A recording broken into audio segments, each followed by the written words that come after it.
Hello friends, আজ আমি তোমাদের ট্রেডিং সম্পর্কে কিছু ইনফরমেশন দেবো। অনেকেই আছো যারা কোনো না কোনো জায়গায় ট্রেডিং সম্পর্কে শুনেছো, শেয়ার মার্কেট সম্পর্কে শুনেছো, কিন্তু নিজে করার সাহস কোনো দিন হয়ে ওঠেনি। আমিও তোমাদেরই মতো আগে শুনতাম শেয়ার মার্কেট হলো জুয়া। আমিও শিওর মোটামুটি সব বেঙ্গলি ফ্যামিলিতেই একই ধারণা রয়েছে শেয়ার মার্কেট সম্পর্কে। 2020-তে আমি শেয়ার মার্কেটে প্রথম পা রাখি।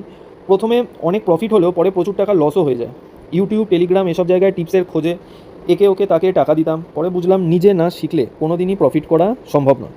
তারপর থেকে অনেক জায়গাতেই শেখা শুরু করলাম, পেড কোর্স করলাম, ফ্রি যা যা থাকে ভিডিও ওইগুলো দেখলাম, সারা দিন রাত বসে এইসবই করতাম। মোটামুটি 3 মাস পর থেকেই চেঞ্জটা দেখলাম। আগে যেখানে 10,000 প্রফিট করতাম, লস করতাম প্রায় 50,000। শেখার পর সেটা উল্টো হয়ে গেল। লসকে একদম কম করতে শিখলাম, প্রফিটকে আরও বাড়াতে শিখলাম। আস্তে আস্তে যখন দেখলাম 3 মাসের স্যালারি আমি 1 মাসেই ট্রেড করে তুলে নিচ্ছি, তখন ভাবলাম চাকরি ছেড়ে এটাকেই ফুল টাইম আমি প্রফেশন বানাবো। প্রত্যেক বেঙ্গলি ফ্যামিলিতে যেমন হয়, আমার ক্ষেত্রেও সেম জিনিস হয়েছিল। বাড়িতে প্রথমে মেনে নিচ্ছিল না এই চাকরি ছাড়ার ডিসিশন, তার ওপর শেয়ার মার্কেট তো কখনোই নয়। আস্তে আস্তে যখন প্রফিট আসতে শুরু করলো, আমি শুরু করলাম দেখাতে ওদেরকে যে আজকে আমার এত টাকা প্রফিট হয়েছে, কালকে অত টাকা প্রফিট হয়েছে, তখন কিছুটা হলেও ওরা রাজি হতে শুরু করলো। গত 7 মাস ধরে এই ট্রেডিংয়ে আমার প্রফেশন। আমি ক্লাস করানো শুরু করি মার্চ থেকে। আস্তে আস্তে আমার স্টুডেন্টের মধ্যে অনেকেই চাকরি ছেড়ে ট্রেডিংকেই প্রফেশন হিসেবে বেছে নেয়। এখন আমার মনে হয় তোমরা যারা আনএমপ্লয়েড বা খুবই অল্প টাকার স্যালারিতে কাজ করছো, তারা ট্রেডিংকে প্রফেশন হিসেবে বেছে নিতে পারো। অনেকে আছো যারা 20-25,000 স্যালারির জন্য বা এই চাকরি পাওয়ার জন্য 50,000 1 লাখ টাকারও ঘুষ দিতে রাজি আছো। সেটা জমি বাড়ি বিক্রি করে হোক, যা করে হোক, তোমরা ঘুষ দিতে রাজি আছো। তাদেরকে বলবো তোমরা মাত্র 10,000 টাকা দিয়ে ট্রেড করে মাসে 25,000 টাকা খুব সহজেই কামাতে পারো। যারা হাউসওয়াইফ আছো তাদেরও বলবো 5,000 টাকা দিয়ে ট্রেড করে তোমরাও মাসে 10,000 টাকা কামাতে পারো, কোনো বড় ব্যাপার নয়। ইনফ্যাক্ট আমি যাদেরকে ক্লাস করাই, এরকম আমার অনেক স্টুডেন্ট আছে যারা 5,000 10,000 দিয়ে একটা সময় করেছিল শুরু, তারা আজকে 40,000 50,000 60,000 তাদের ক্যাপিটাল হয়ে গেছে। ঠিক আছে, তো চাকরি না করেও অনেক লোক 10 গুণ টাকা কামাচ্ছে। জোর করে একটা চাকরি পাওয়ার থেকে আমার মনে হয় নিজের কিছু করা অনেক বেটার। সেটা বিজনেস হতে পারে, সেটা ট্রেডিং হতে পারে, যে কোনো প্রফেশন যেটাতে ইনকাম আছে সেটা কখনোই খারাপ নয়।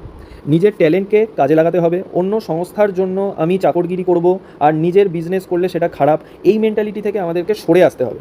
আর যে সকল সাকসেসফুল কমিউনিটি আছে তাদের ম্যাক্সিমামই কিন্তু অধিকাংশই কিন্তু সফল বিজনেসম্যান। বাঙালিদেরকেও সেভাবে ভাবা উচিত। পাশের বাড়ির অমুক কাকুর ছেলে ইনফোসিসে চাকরি করছে, মানে আমাকেও ওই টিসিএসে চাকরি করতে হবে, এই ধারণাটা এবার বদলানোর সময় এসছে। যাই হোক, যারা ট্রেডিং করতে কী কী লাগে জানতে চাও তাদেরকে বলি, শুধুমাত্র একটা স্মার্টফোন যেটা নেট কানেকশান ভালো হতে হবে, শুধু এটুকুই লাগবে। আর কি লাগবে? 5,000 টাকা দিয়ে ট্রেডিং স্টার্ট করা যায়। কেউ যদি চাও যে আমার কাছে 5,000 আছে, আমি কি ট্রেড করতে পারবো? নিশ্চয়ই পারবে। তাছাড়া ইন্ডিয়ান শেয়ার মার্কেট শুরু হয় সকাল 9:15 থেকে, 9টা 15 থেকে শেয়ার মার্কেটে ট্রেডিং স্টার্ট হয়। 3টে 30 অবধি মার্কেট থাকে খোলা। তাই যদি টাইম আর স্মার্টফোন এই দুটো যদি থাকে আর সঙ্গে যদি 5,000 টাকা থাকে, তাহলে খুব সহজেই ট্রেডিং স্টার্ট করা যায়। একটা জিনিস মনে রাখতে হবে, স্যাটারডে সানডে কিন্তু মার্কেট বন্ধ থাকে। আর একটাও জিনিস যেটা মনে রাখতে হবে সেটা হচ্ছে গিয়ে, ট্রেডিং করতে গেলে আগে আমাকে শিখে ট্রেডিং করতে হবে। এরকম নাকি আমি সেই জিনিসটা একদমই জানি না। যদি এখন কিছু আমি একটা যদি করতে যাই, ড্রাইভ করতে যাব, আমি ভাবলাম এবার আমি ড্রাইভ করতে জানি না, গাড়ি চালাতে আমি জানি না, কোনো দিন শিখিনি, তো সেটা করতে গেলেও আমার যেরকম অ্যাক্সিডেন্ট হতে পারে, এখানেও সেম জিনিস।